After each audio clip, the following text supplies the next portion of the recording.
কামাখ্যা যোগীঘোপা সংযোগী ৰেলপথৰ ৰামপুৰত অঘটন।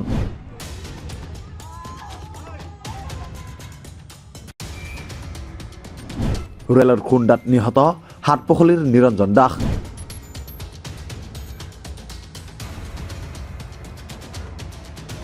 দক্ষিণ কামৰূপৰ ৰামপুৰৰ উৰণ সেতুৰ তলত সংঘটিত হৈছে এই ভয়ংকৰ ঘটনা।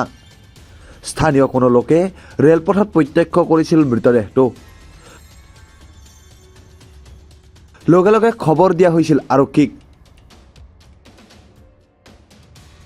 উক্ত খবৰৰ ভিত্তিত ঘটনাস্থলীত উপস্থিত হৈছিল বিজয়নগৰ আৰক্ষী। আৰক্ষীয়ে মৃতদেহটো উদ্ধাৰ কৰি মৰণোত্তৰ পৰীক্ষাৰ বাবে প্ৰেৰণ কৰে।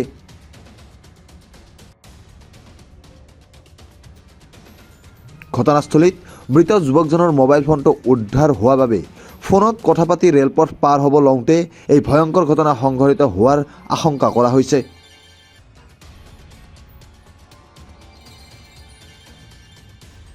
ঘটনাৰ প্ৰকৃত কাৰণ বৰ্তমানলৈ জানিব পৰা হোৱা নাই যদিও আৰক্ষীৰ তদন্তৰ পিছত সমগ্ৰ ঘটনা পোহৰলৈ আহিব।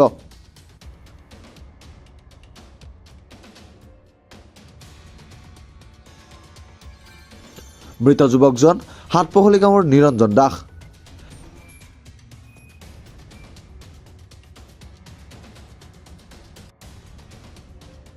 টেণ্ট হাউচত কৰ্মচাৰী হিচাপে কৰ্মৰত আছিল Niranjan Das.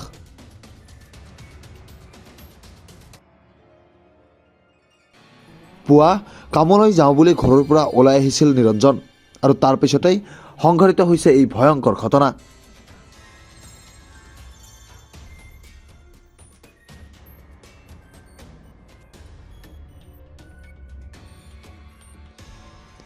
News desk report, প্ৰাতঃ টাইম।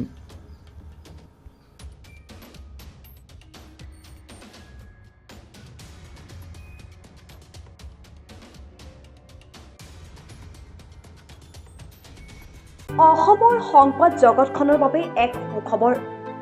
নৰূপ নহাজেৰে প্ৰায় ৩০ বছৰীয়া অভিজ্ঞতা পুষ্ট সাপ্তাহিক কবচ পুনৰ এবাৰ ৰাজ্যৰ মাজলৈ। স্বত্বাধিকাৰী প্ৰণীতা কলিতাৰ দ্বাৰা প্ৰকাশিত আৰু অমৰজ্যোতি প্ৰিণ্টাৰ্ছ, গুৱাহাটী কমাৰ্চ কলেজৰ বিপৰীত ফালে মুদ্ৰিত। আমাৰ ঠিকনা মুখ্য কাৰ্যালয় অসম ফৰেষ্ট স্কুল, হৰিমন্দিৰ পথ, গুৱাহাটী আৰু অস্থায়ী কাৰ্যালয় কলিতা মাৰ্কেট, বিজয়নগৰ, কামৰূপ, অসম। মোবাইল নং 9435114666 আৰু 7002472813। Mail ID probhatiahom@gmail.com।